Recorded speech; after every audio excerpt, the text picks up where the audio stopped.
आप लोगों को पता होगा कि पिछली बार जब चांद पर सुबह हुआ था तो चंद्रयान 3 नहीं जाग पाया था। हम करें तो करें क्या था और वैज्ञानिकों ने प्रयास किया था जगाने के लिए, लेकिन विक्रम लैंडर की ओर से धरती तक सिग्नल तो आने लगा था।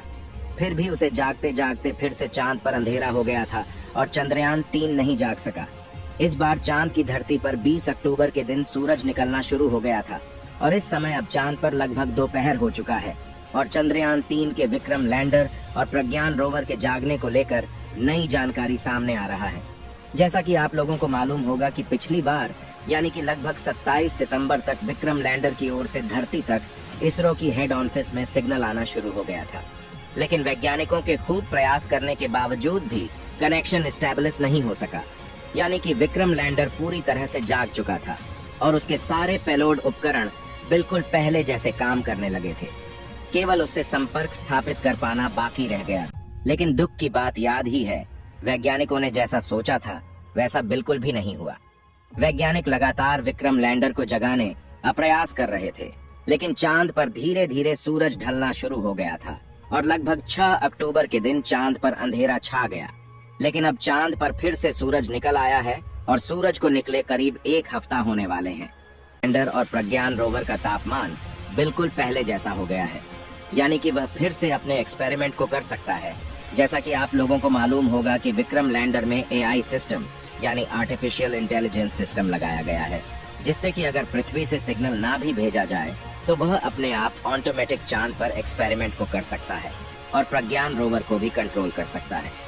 रात के समय इस बार चांद का टेम्परेचर लगभग -260 डिग्री पहुंच गया था, लेकिन हमारे लिए खुशी की बात यह है कि ज्यादा से ज्यादा कड़कती ठंड में भी हमारे प्रज्ञान रोवर और विक्रम लैंडर सीना तान कर चांद की धरती पर खड़े हैं। अमेरिका को तो यकीन ही नहीं हो रहा था कि भारत के द्वारा चंद्रयान 3 को चांद पर भेजा गया है। इसलिए चांद की ऑर्बिट में घूम रहे अमेरिकी स्पेसक्राफ्ट द्वारा चांद के दक्षिणी ध्रुव की एक फोटो वीडियो के साथ कैप्चर किया गया, जिस वीडियो को देखकर अमेरिका के वैज्ञानिकों के होश उड़ गए। ऐसा इसलिए हुआ क्योंकि रात के समय भी चांद के दक्षिणी ध्रुव पर भारत का विक्रम लैंडर और प्रज्ञान रोवर सीना ताने खड़ा था, जो अमेरिका के वैज्ञानिकों को साफ साफ दिखाई दिया। क्योंकि अमेरिका को यकीन नहीं हो रहा था कि जहां पर अमेरिका की खुद हिम्मत नहीं हुआ मिशन भेजने की, वहां पर भला भारत अपने चंद्रयान को कैसे भेज सकता है। आपको बता दें कि चांद की मिट्टी काफी ज्यादा महीन होती है और इसलिए चांद पर थोड़ी सी भी आंधी आ जाए तो विक्रम लैंडर को तबाह कर सकता है। लेकिन इसमें हमें घबराने की बात नहीं है। भारत के चंद्रयान को दूसरा सबसे बड़ा खतरा यह है कि चांद पर उल्का पिंडों की बारिश होती रहती है और अगर एक भी उल्का पिंड हमारे चंद्रयान 3 के विक्रम लैंडर के आसपास गिर गया तो पल भर में तबाह कर सकता है।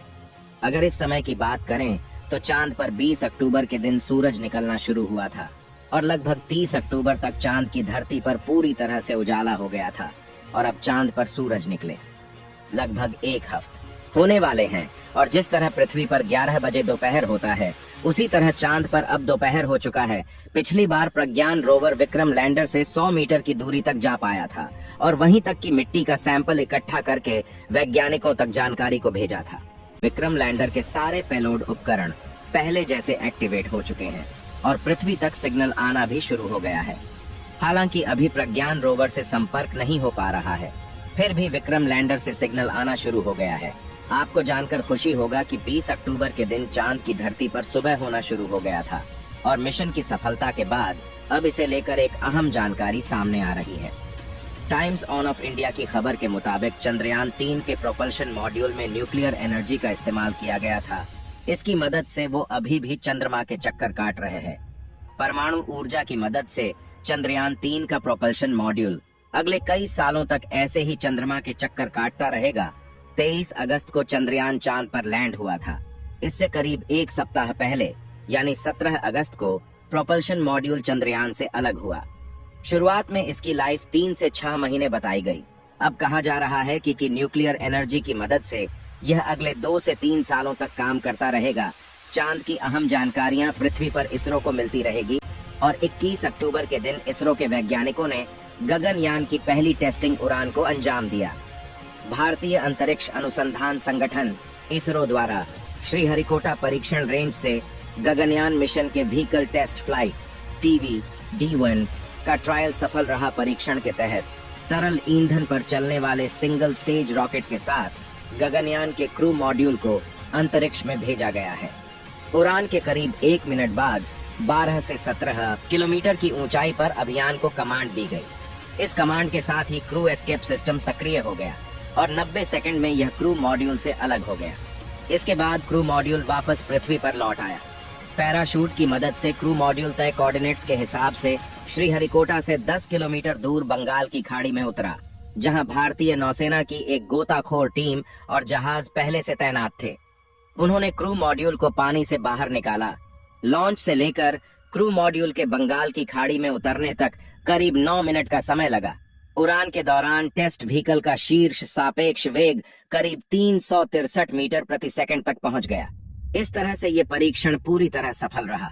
इससे पहले शनिवार को सुबह तकनीकी दिक्कत के बाद कई बार लॉन्चिंग का समय बदला गया।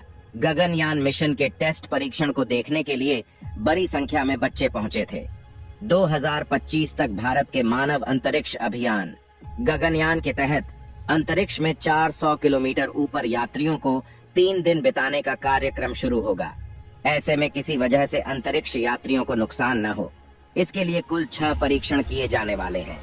गगनयान अभियान अंतरिक्ष यात्रियों की सुरक्षा के लिहाज से काफी अहम है। इससे यात्रियों की सुरक्षित वापसी के सिस्टम को परखा जा रहा है ताकि अभियान को बीच में रद्द न करना पड़े। चलिए दोस्तों, इस वीडियो को यहीं पर खत्म करते हैं। इस वीडियो को एक लाइक जरूर करें और इस वीडियो को अपने दोस्तों तक शेयर करें, जिससे कि उन्हें भी जानकारी मिल सके, और अपने भरोसेमंद चैनल को सब्सक्राइब जरूर करें। साथ ही बेल आइकन को ऑल पर सेलेक्ट करना बिल्कुल ना भूलें। मिलते हैं किसी और नॉलेजेबल वीडियो के साथ। वीडियो को अंत तक देखने के लिए बहुत बहुत धन्यवाद आपको।